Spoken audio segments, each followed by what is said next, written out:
Hello, everybody. Welcome along to my football channel at Football Martin. Today, we're going to be previewing a big game at St Mary's this weekend as Southampton host Leeds United in the lunchtime kickoff live on Sky Sports at 12:30. It's been a tough run for Russell Martin and his Southampton side. Saints on the back of 4 consecutive defeats, that being a hammering at Sunderland, another pretty bad defeat at St Mary's against Leicester City, losing 4-1. And that was followed up by another 2 big defeats as well. One at home to Ipswich Town and another, which was a big shock, away at Middlesbrough in the Sky Bet Championship, where Saints lost 2-1 after being 1-0 up. And to preview the Leeds United game with me today, no better man than somebody that I met on TikTok a couple of weeks ago, who's very knowledgeable on his football club. Owen is joining me this evening. Owen, thank you very much for coming on my channel this evening. How are we? Are you well? Oh man, I'm struggling a bit with it all at the moment. I'm not looking forward to the weekend's game particularly. I know it's going to be mighty tough for Southampton, facing a side in Leeds United who all of a sudden just started to find a little bit of form now. Currently, you're unbeaten in 6. Talk to me about the season so far. New managers come in. Go back to the summer. Just talk me through everything that's happened at Leeds. Well, since the relegation, we've obviously had a lot of ups and downs regarding players not wanting to play and change of ownership and change of director of football. Obviously, players within their clauses of contracts, which we didn't realise until obviously it got broken out throughout the press. So that was a bit of a situation after having players telling us that they were happy and staying with the club, and then next thing you know, during the spell of the transfer window, they ended up leaving and going to multiple different clubs, some in the UK, some in different countries. Rodrigo going to Qatar, which was a very strange one. Tyler Roberts going to Birmingham City, and Tyler Adams obviously going to Bournemouth. The rest of them were all loan deals, so they are expected to come back to the club obviously the end of the season. Would I take them back at the end of the season? Probably not. No. But I think they've kind of sailed that boat out massively. With the players that have been brought in, I'm very happy about it. Apart from obviously last day of the transfer window, we did get an unknown player in Jadon Anthony. Was he proven? Did we even know about him? Probably not. I can't sit here and lie and say, oh yeah, I knew about him from day dot. Fantastic player. Obviously, like any football fan would do, you'd instantly go to YouTube and internet and look at certain individual footballers and be like, oh, well, actually, he looks pretty good, but obviously not take into accountability YouTube. You can do a lot of very good editing skills and see what a player is actually like, and actually seeing his performance over the past sort of few games, I'm actually thoroughly happy with Jadon Anthony as a straight swap for Sinisterra on a season-long loan. But manager, fantastic. First few games, I mean, Cardiff 2-2. You've got Birmingham, which was 1-0. I don't want to go into too much detail regarding the Birmingham game because I've got a very high opinion of that game. It should never have been a penalty. Obviously, West Brom 1-1, beating Ipswich comfortably 4-3. Not going to mention the Salford City result because that was very horrific. Sheffield Wednesday drawing with that one, and obviously the last few games, obviously beating Millwall 3-0, and then a very scrappy 0-0 with Hull City. But yeah, now we're on top form. I'm very excited to kind of see how we set up against Southampton, who aren't doing very good at the moment. In all due respect. It's funny, isn't it? When you look at both of our forms, like you had that little bit of a rougher start. We had an okay start. Obviously, the transfer window was still open in those first few games, wasn't it? I don't know about your situation, but we didn't set our squad down till pretty much the end of that window because there's so much speculation. I don't know if you found it as a fan that you need a manager that's going to be able to really deal with so much change. We've both brought new managers into our football clubs. You brought in Daniel Farker. You've got players that are itching to leave. You've got some that might end up staying against their will. You need a really strong character to deal with it. I always felt that Russell Martin, with his inexperience from what he'd done prior, was really going to be up against it this summer. Farker, on the other hand, he's been there, seen it and done it. How did he deal with the transfer window? Well, when we first obviously appointed Daniel Farker, we had Andrea Razzariani in charge, and the 49ers were kind of like in the back burner situation. So he knew that it was going to be difficult. He knew when he first took over ownership of the club, things weren't going to be smooth sailing as what he would normally have liked to have had.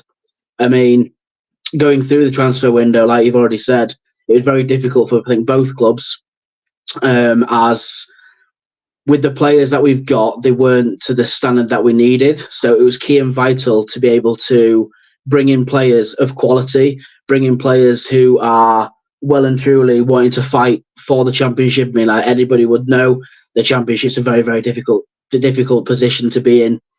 Whether you're going up or whether you're going down, it's no easy ride. And I think how Daniel Farker coped with it, unbelievable, especially with the two spat of the dummies regarding Luis Sinistera and Wilfred Gnonto. Yeah. I mean, luckily enough, at least one of them of that sheer talent he could have kept. He did keep, which was obviously Gnonto. Whether he's staying here full term, no idea. I think for the time being, make the most of him, help us get back to that promised land. And in January, let's see what happens, I guess. But Sinistera was a very weird one, especially on transfer deadline day. Yeah. How have you found the players that have stayed that maybe thought that they were going to leave the football club? How have they reacted? Have they got their heads down and really started to give their all? We're seeing a bit few question marks over a couple of players at our place at the moment. There was definitely a few that thought they were moving on deadline day. They didn't. But it's so important that these players, right, you get your head down now. You're a Leeds player, you're a Southampton player, and like you've got till January to give it everything you've got. Have you found that everyone's kind of been committed and shown what they're worth? Well, I mean, you look at our Leeds team from last season. I mean, at least a full 11 of our side, or pretty much a full 11 of our side, has already been and gone. So we've basically got a new team. Jack Harrison obviously made his first debut last night for Everton. I wish him well and wish him luck, the lad. You know what I mean? It's just a shame that he's gone down the route that he went down. Sinistera, I knew for a fact with his sheer quality he wouldn't have stayed. There's one player that did shock me, actually, and that was Eli Mellier, our young French international goalkeeper. I thought he would have been snapped up by either a Premier League side or even a Champions League side to kind of help progress. But he came out and said that, look, he wants to stay with Leeds. Leeds have given him the opportunity that no other team has been able to give him. He feels like it's in his nature to stay with them and help us get back to the promised land. And you know what? Respectfully, I couldn't agree more, and I couldn't have wished for a better personality, to be honest. It's brilliant, and that's exactly what you want to hear. You've done some interesting transfer business. One man that we can't not talk about, Jed's in the comments over on YouTube, and he said, I can't see, he meaning us winning, Southampton winning. He said Perot is just too good. What a signing Perot was for Leeds United. It come a little bit out of nowhere, didn't it? Were you surprised that you managed just to nail it down? Because there was a lot of like in and ahhing at the time. Southampton were in for him. There was talk of Premier League clubs wanting him as well, Everton being one of those. And you guys land him. You must have been chuffed to bits.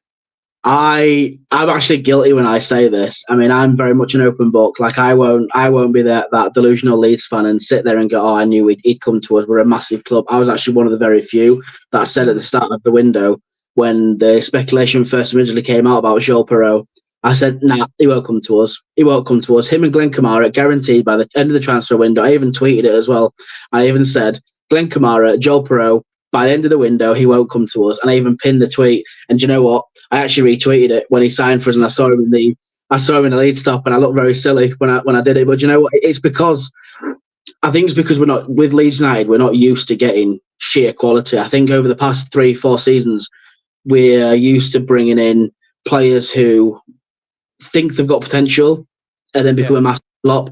Obviously, you know, you did have the likes of Rafinha. He is absolute sheer class. But he's definitely one of the very few of Victor Orta's signings over the last God knows how many years that has come in, spent big, and then flopped. So, Joel Perot, fantastic striker. Brilliant bit of business. What's he been like so far? Many of us Southampton fans will have Perot envy. There's no doubt about that. What's he been like since he come in? He's a very fantastic, nimble footballer. I mean, we as Leeds fans still can't work out where he actually plays because on paper we thought he was sort of our new number 9, but he sits really deep. So he's basically like a Patrick Bamford-esque, where he will sit deep, hold the ball, and then release it. Now, at first I was like, Jorginho Rutter just behind him. I'm thinking it isn't going to work. This is not going to work. We've had this same principle before when we had Jorginho Rutter behind Bamford or Rutter behind Joffrey, and it doesn't work. Or even Rutter behind Rodrigo doesn't work. And whatever's happened with Farke, he has managed to turn Perot and Rutter into absolute workhorses and bounce off each other, and it's just been very, very dangerous, especially going forward. He looks a great bit of business. He really does. Who else has been standout for any of us that are going to be at the game the weekend? Who's the danger men? Obviously, we know what about Perot, but who else are we looking at that we really need to be wary of? So depending on how he lines up, which if I know, then I know, Ampadu in that holding midfield role, he likes to mop up everything, absolutely everything. He has been a very key vital when it comes to helping our defence out massively. He has been definitely a breath of fresh air. To say he's only 22 years old, buying him for $7 million from Chelsea, absolute steal. I never thought how good he would be until obviously I seen him play, and you know what? I've been blown away by him. Absolutely blown away by him. Many managers talk about midfield swing games, and Jurgen Klopp's come out and said it many a times. Games, and his assistant manager spoke about it a lot last season in press conferences. Games are won in midfield. The midfield matchup between us will be really, really interesting. The one thing I think we lack is physicality. So I don't know about your midfield. You're quite a physical midfield, Leeds. Yeah, I mean, surprisingly, we've actually got a 17-year-old in our midfield in Archie Gray. I mean, he is, as bad as it is to say, he's a breath of fresh air. I never thought of anyone of being such a young age. Bearing in mind, he is still in that position where he can't get changed in the first team dressing room. He has his own little wings, and he's also safeguarded on and off the coaches. And to have him in that double pivot with either the likes of Ampadu, Glenn Kamara, or Gruev, it's unbelievable. So yeah, I think the midfield we have now is definitely amazing, definitely fantastic. Yeah, you've got a really good midfield. I do fear us in midfield, but just being a little bit too lightweight. I don't know if our manager's got the players required to do what he really needs. Somebody that's going to get a foot in when we need. We like to play this possession based football. We've got a side that have got no confidence, and it is a little bit of a worry of how it could unfold at the weekend.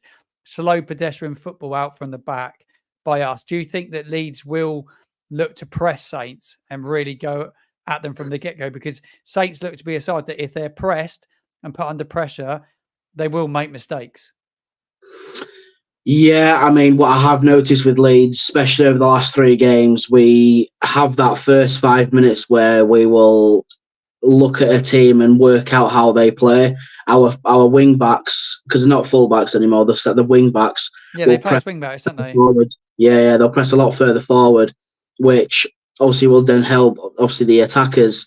But it's hard to see how we'll play against you because obviously on paper, ourselves, yourself, Leicester City are sort of favourites to quote go up. Yeah. So I'm not sitting back and saying that it's going to be an easy thrashing against you guys because if Russell Martin has done his homework, he should know how to play against us, especially at home as well.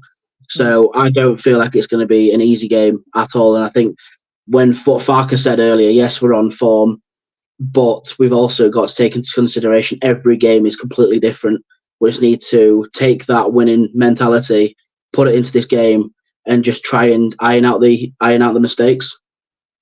Yeah, Matchday Vlogs has just come on with a good comment. He said there's a few faces missing for you. These big misses, Gonto, Spence, huge misses. Opportunity for Saints to exploit those players out the side, or I personally don't think so because I mean last game we didn't have Spence in. I mean we had Gnonto out. Jaden Anthony obviously came on absolute sheer class. we had the likes of Dan James, especially against the 3-0 win over Millwall. Dan James obviously got 2 assists, so Gnonto is not a massive miss. Spence, from what I've seen of him for the last 15 odd minutes when he came on, yeah, he looked class, but I wouldn't say there will be a massive miss. I mean, Sam Byram, left back, has been a breath of fresh air. So that's one player. Luke Ayling in right back, Jamie Shackleton in right back has also been doing fantastic. But I don't think they are massive misses as of now. I think if Spence would played a while back and he showed his quality a while back, then I would have said I'm a little bit nervous with his quality. We might be missing out, but I think how Bill and Jamie Shackleton are doing right now, I think we're all right in that position. And from a Southampton perspective, where can Leeds be exploited? Where would Martin be looking at? They've obviously done their research over the last week. Where would they be looking to exploit Leeds, do you think? When we press in numbers. So, like I've said at the start, when we go forward, our fullbacks will then go forward, and obviously then Ampadu will then sit deep and basically create at the back. So, if anything, if you've got sort of pacey wingers, you can then get in behind the fullbacks. Don't give it a chance to then come back and then obviously square it in the middle where it's going to be more open because you're going to have Arch or Ampadu in that midfield. And I think if Southampton could exploit it, it'd probably be down the wings. Yeah, it'd be interesting to see what we do because we've been playing Adam Armstrong, who can play there, but he's not got loads and loads. He doesn't go in behind players. He likes to play a safe pass. I think that Sam Madosia come back into the side the weekend for us, and it'd be interesting to see if Shea Adams does start up top or he puts Adam Armstrong back in. It'd be really interesting to see how we look to exploit Leeds because like he'd go out and he's not massively, Martin, going to change the way he wants his side to play. So it'd be interesting to see if he's prepared to let his wingers actually have a bit of a go because they've seemed a little bit pedestrian, Saints, in the last few games. And he has come out and said, look, his side need to be less passive when they take on Leeds at the weekend. And that's one thing that we're going to have to do. But I just want to look at the league table and look, your turnaround in the last couple of weeks has been great to see. If we look at the bottom half at the moment, you can see we slipped to 15th now. We've lost our last 4 in a row. You can see the goals conceded is alarming for us. 19 conceded. It's absolutely alarming. Just the 10 points on the board, but he's got to obviously turn it around pretty quickly. Turn around and we look at Leeds' position in the table now, and where a little bit of run of form and what that can do to a side. It's going to get it up now if it comes up. There we go. Look, you're up to 6th in the league. Not been beaten, like we said, in 6 games now. 13 points on the board. Things are just starting to turn around for Leeds, aren't they? Yeah, I mean, like Farker said, and like most obviously Leeds fans will say, we want to take this league sort of game by game. I get, I got carried away sort of the start of the season and said that it's going to be HMS sort of run the league. Yeah, we had that here. HMS pissed the league. We had all this. Yeah. I mean, but we've been in this position multiple times. 17 plus years we've been in this division before we obviously got promoted back to the Premier League under Marcelo Bielsa. So we know the league, we know how it works. We've got a manager who's very championship experienced. So I think if we do end up getting a decent result against Southampton, then I'd be happy. It obviously would carry on with our unbeaten streak, and obviously we potentially could go to 5th, or depending on how the other teams do. But it just depends how we show up. We've just got to understand that against Southampton, it's not going to be easy. Like I've said prior, it's not going to be easy. If Martin has done his homework, he will set up a certain way against Leeds, make it very difficult, like Sheffield Wednesday did against us, where they just sit back, defend, put 10 men behind the ball and try and counter-attack. And that seems to be our weakness. So, yeah. Matchday Vlogs said both teams do like to play high up the pitch, don't they? Fullbacks get forward. It could be a game of chaos, but it will certainly be a game of goals, won't it? That's for sure. You could see goals in this. And I was looking back actually at the prior fixtures against Leeds United. I think I've got it here. There's not a lot of draws in here. Very rarely do we draw. There was a couple sort of around the 2022s, but it was a 2-2, yeah. Yeah, to be fair, these are where it says W, it's like in favour of Saints. But yeah, it's very rarely a draw by two teams. I just think it will be goals galore. Last year at St Mary's, 4 goals. August last year, 2-2. Remember it well. I think it was on a Sunday, wasn't it? A Sunday lunchtime, maybe, if I'm right. Yeah, it was. I was that bear in mind that was back when we were in the Premier League, so obviously we had a complete different team set up there. And I don't know what about yourself, but the team that we had, that starting 11 is nothing like what we've got now. I think the only Totally different. player that stayed is Eli Mellier, which was in that team. And Yeah, and even that, I think it was. I don't think he was playing. I think it was. Oh no, I'm lying. No, it was Mellier. It was Mellier.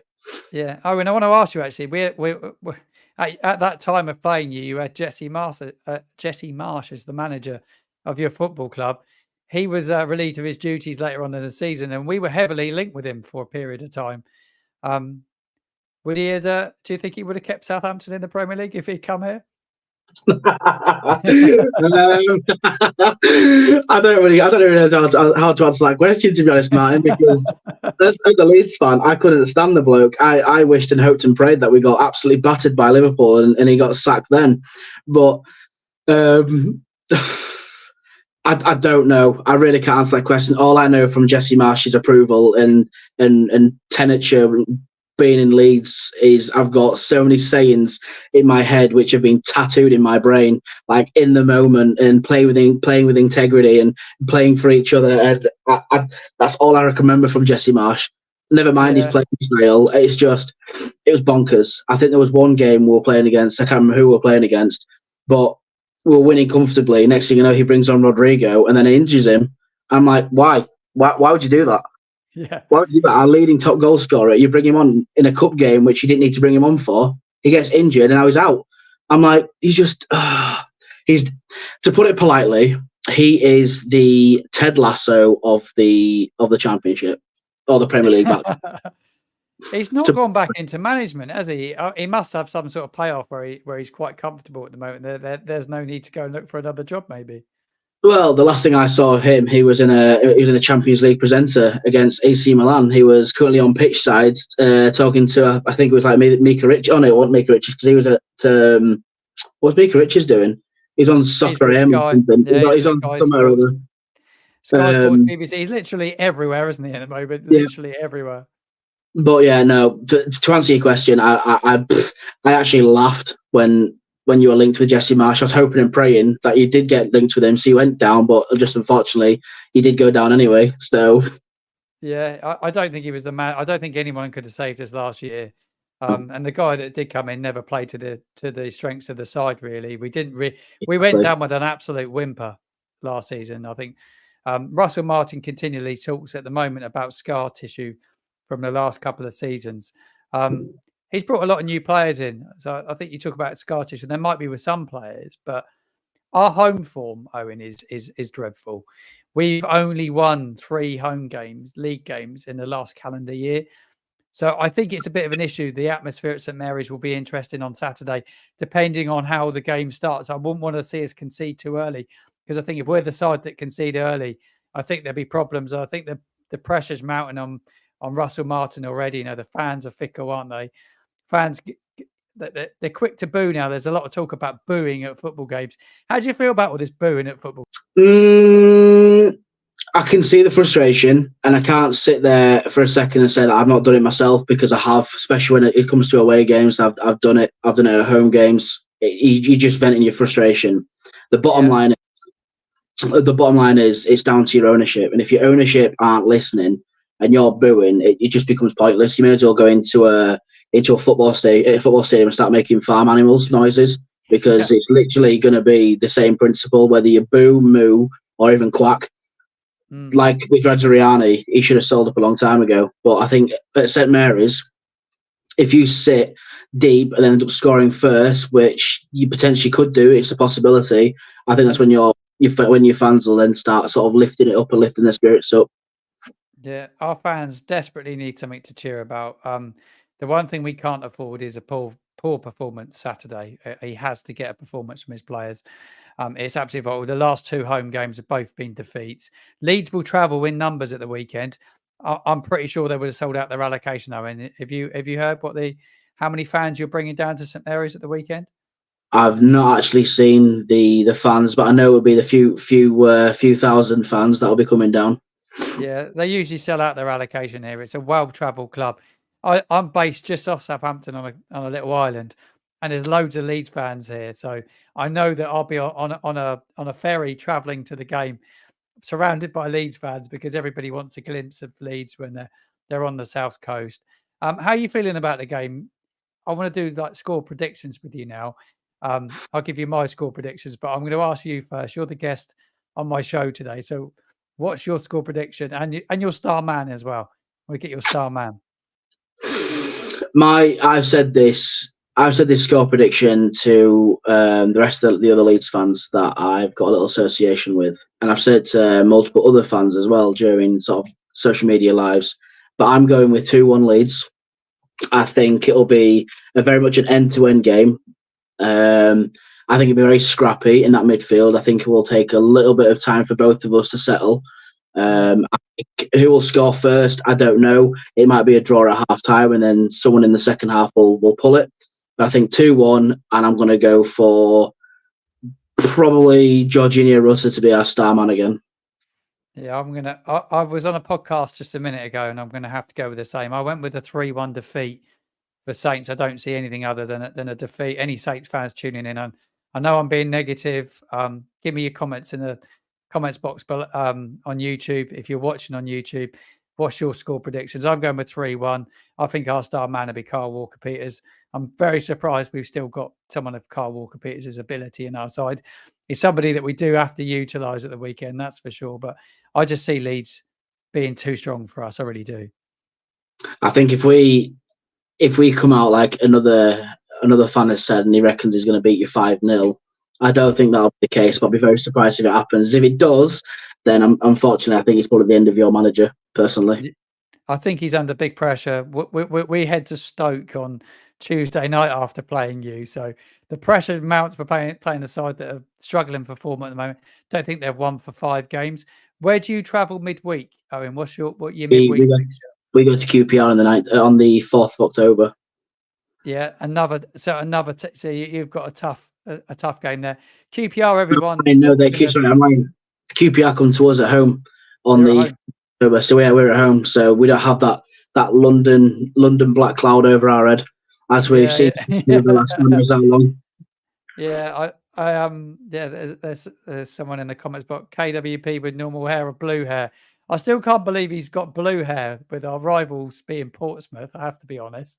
I find that quite bizarre, and the colours of Leeds United as well. Got to say, Owen, I love your kit this season. How good's that Adidas kit you're wearing? Which one? Because the white one looks really nice. The yellow one, I love the white one. I love the yellow one. Like the pinkish one looks like a fruit salad. Back in the day, it does. Yeah, it does. Yeah. So I'm on the fence about it. I mean, even with the goalkeeping kit is just weird. It's very weird. Like purple shorts and a blue top, blue home shirt. It's strange. You spoke about Melia. He's done well, hasn't he? Like, there's a lot of talk about our goalkeeper. We both got fairly young goalkeepers. Does he like to play out from the back with his feet? Our goalkeeper certainly does. He's told by the manager, no doubt, that he's not allowed to kick it long. Is your goalkeeper allowed to kick it long, or is it all out from the back? I can't work out with Melier's plan anymore. And the reason why I can't work out Melier's plan, I mean, without sounding too big-headed, our keeper doesn't get challenged as much at the moment in time. Since we obviously made them key vital changes, our defence seems to be solid, with obviously Ampadu and Gray in front. He doesn't get challenged, but when he does get challenged, he seems to obviously makes the key vital saves. But to answer your question, does he play it out? It just depends what mood he's in, to be fair. If he's under pressure, then he'll kick it out. If it just gets played back to him, then he'll convert it around the back 4 or the back 3. So he is composed, but yeah, he does make me very nervous at some points. I think I'm just probably having like postnatal depression or something from previous seasons when he's made a few little slight mess ups. Yeah, young Gavin Bazunu at our place come under huge pressure last season. He went from playing for our rivals Portsmouth in League One, come to the Premier League last year, and it's unforgiving, the Premier League, especially with a very young side. He took a lot of stick last season, lost a bit of confidence, but we didn't really have a goalkeeper that was fit, ready to take his place when needed. So we've got a goalkeeper that doesn't have loads of confidence, to be honest. I think Leeds will go after him and try and test our keeper the weekend, I believe. Yeah, with Leeds, what I've noticed with us is we don't like shooting from far out. I think the last time I saw anyone shoot from far out was probably Ampadu, which got saved. But we seem to want to sort of play it in the box and then tap it in. I don't know why we've got this philosophy. We had it under the past 3 managers where we won't shoot from distance, and it baffles me why it happens. I don't know if Southampton do the same thing, but yeah, it doesn't make no sense. Yeah, no, it doesn't. I'm looking forward to the game. I'm going to do a match day vlog when I'm there as well, so I'm going to try and grab a few Leeds fans before the game as well, a few Southampton fans, so get a bit of reaction. I really appreciate you coming on the show today. It's been brilliant to speak to you. Your knowledge of Leeds is amazing. So thank you very much for giving up your time. Before you go, can you let where can the viewers find you? You're well worth a follow. I follow you over on TikTok. Where can the viewers follow you, Owen? So you can either drop me a follow on TikTok, which is official_odog, or you can find me on Twitter, which is give me 2 seconds. Got to remember your handle, like me. I always forget my handles. I've tried to link them all up now. Which is official_odog27. So I'm on two of the platforms, and you'll be able to find me on there until I have my little knowledge of trying to do the whole YouTube situation. So I'll help you with it. I'll give you some tips on YouTube. The final whistle was great with the YouTube. Are you jumping on the final whistle this evening for the prediction show? I will be. Yes. I've already explained to him that I will be on. I will be charging my phone up first. Yeah. So guys, make sure you tune in to the final whistle later. I think it's 8 p.m. this evening. That's on YouTube as well. So make sure you follow the final whistle. Owen, I will see you later on for the prediction show. And thank you for joining me on my channel today, mate. A massive shout out and a big thanks to Owen for coming on the channel today. Really looking forward to the game at St Mary's at the weekend. And if you're heading down to St Mary's, make sure you drop me a DM if you want to jump on the match day vlog with me. Love to get your thoughts before the game. Please do come and find me. I'll be outside St Mary's Stadium, in around the main entrance area, towards the cement work. So if you want to come and give me your pre-match predictions, please do so. And thank you for joining me for today's stream. If you're not subscribed, make sure you do subscribe, and you'll be notified when I go live or upload a video.